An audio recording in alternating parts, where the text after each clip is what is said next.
for today, still, like as I have read your textbook, and probably you've taken a look on your textbook.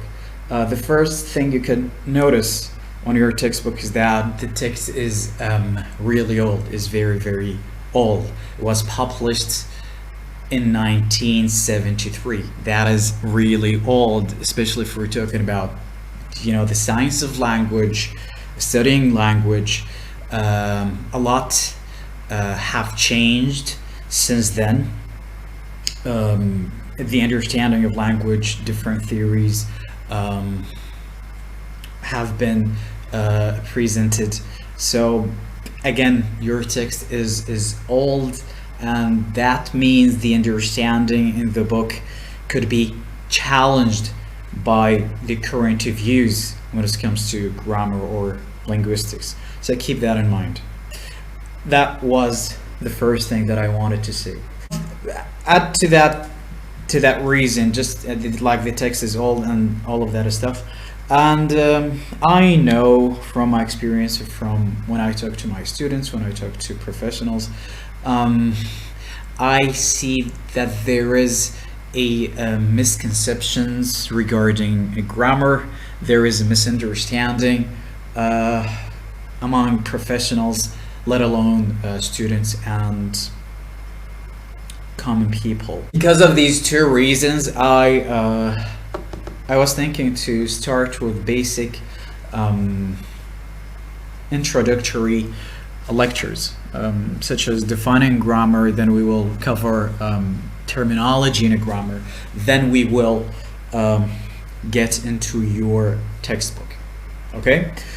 So today we will consider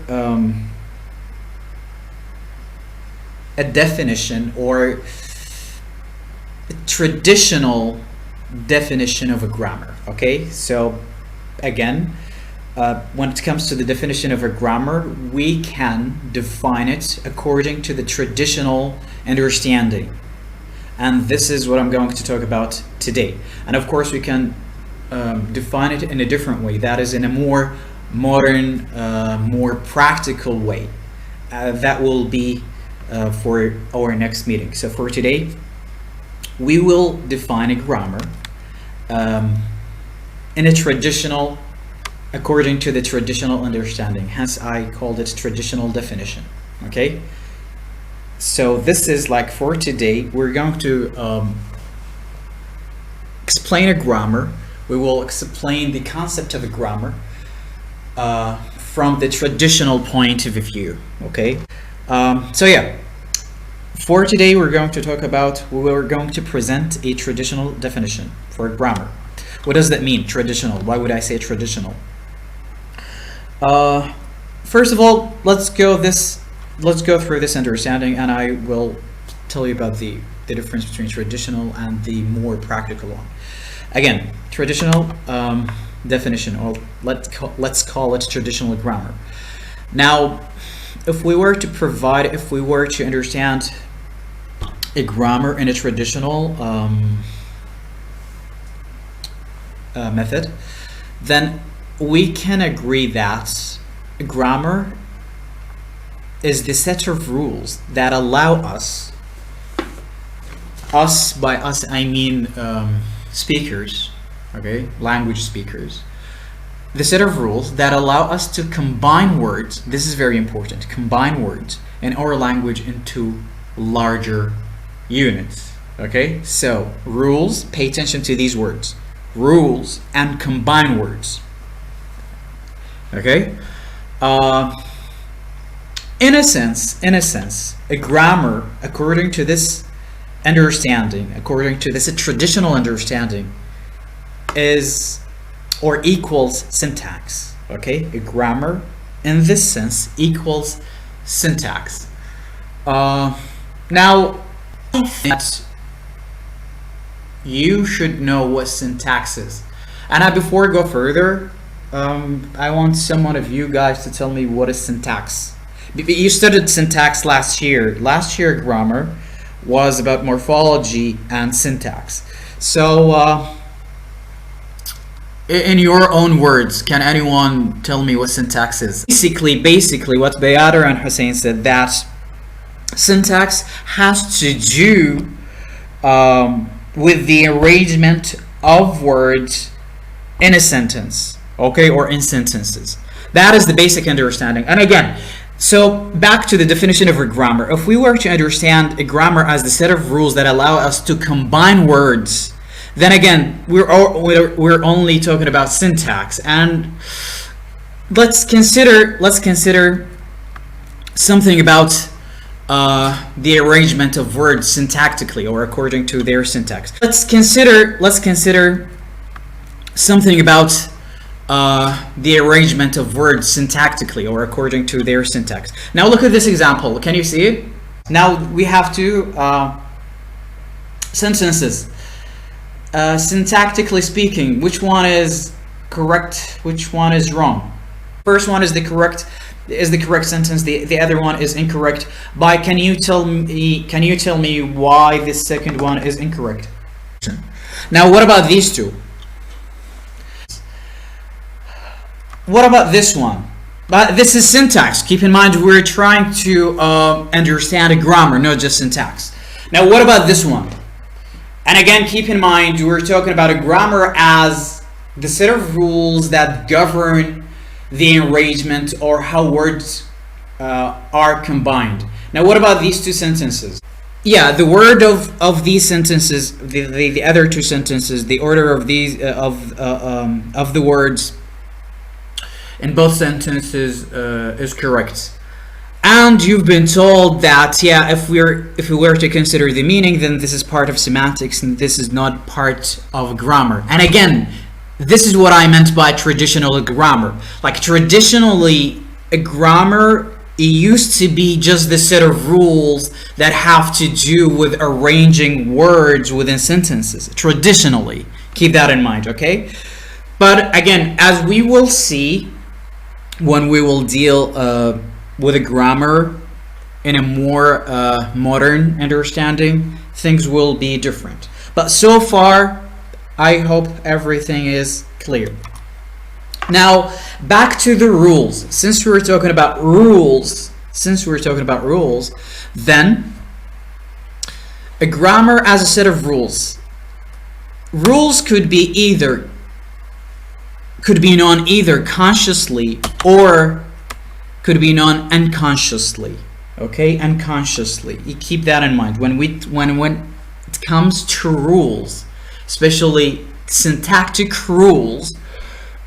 We as speakers, we either know them consciously or we could know them unconsciously. Now, what is the difference between the two? When I talk about conscious knowledge of rules, then I'm talking about the rules, unconscious, a set of rules, unconscious understanding of unconscious knowledge of rules. Then I'm talking about the rules that are learned unconsciously by children as they acquire their native language. So for example, all of us speak Arabic, and we acquired Arabic in a natural setting. No one has taught us any rules. We know how to speak syntactically, okay, or grammatically, in a grammatically correct way. However, no one has told us about the rules. We acquire them naturally, okay? But when it comes to the conscious knowledge of rules, then we're talking about the rules, the kind of rules which were taught to learners or speakers in general. Okay, so for example, when I tell you, can you explain to me the rule of the present simple in English? Then you could say, yeah, you start with a subject, then a verb, then the verb has to have this form, then the rest of you know the rest of the rule. But sometimes you say something, okay, you talk grammatically in a correct manner.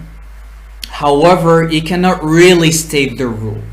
Okay, you cannot state the rule. I hope this is clear.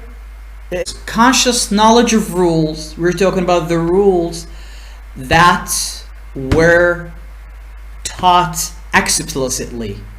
Conscious knowledge of rules. Okay, or at least the knowledge that you could state or explain explicitly. Is that clear? Okay, the kind of knowledge, sorry, that you can state explicitly. So, for example, if we were to go back to the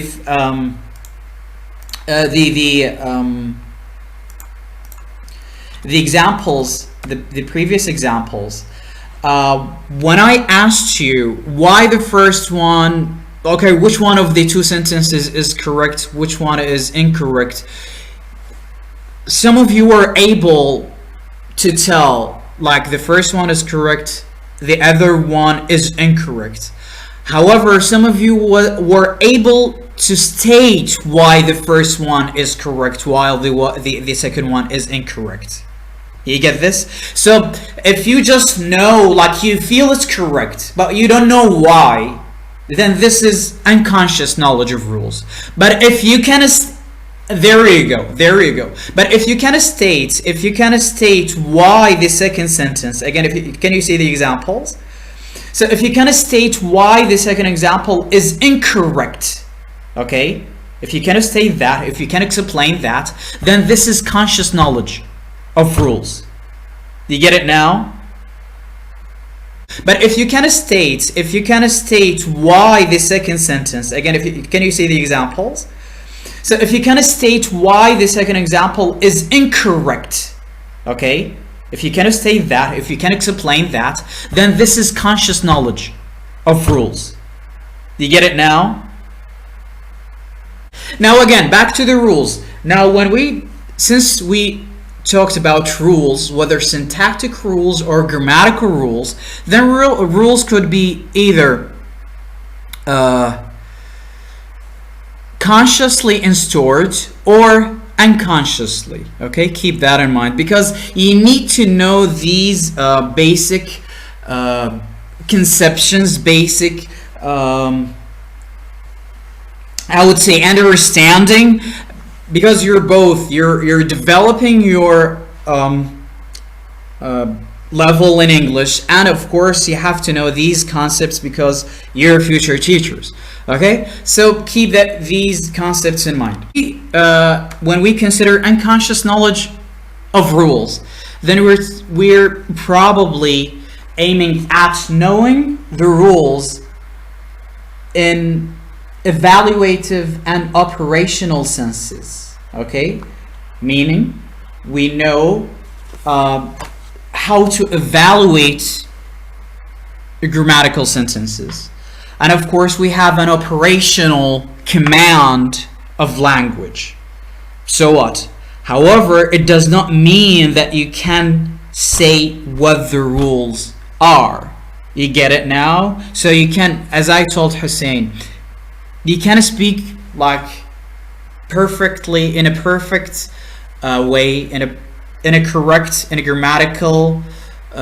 grammatically correct manner. However, sometimes you can give me an example, can even explanation why this is correct and why the other sentence is correct. Sometimes you can't. Okay, so this is what they call evaluative and operational understanding or command of language. So as teachers, I would ask you, as teachers, which one should you know? Which knowledge should you develop? Should you develop the unconscious knowledge of rules, or should you develop the conscious knowledge of rules? You need to know that a grammar, as I said, as I started a grammar could be seen in a traditional manner, okay? It could be seen in a traditional manner, and it could be seen in a more modern, practical manner. So for today, we're talking about a grammar traditionally, from the traditional understanding, okay? From the traditional understanding, grammar could be seen as syntax. That's it. What does syntax means? Well, then syntax is just set of rules that have to do with words arrangement, word order within sentences. Okay? And since as a teacher, you have to know, or you have to develop conscious knowledge of rules. You have to develop conscious knowledge of rule. There you go.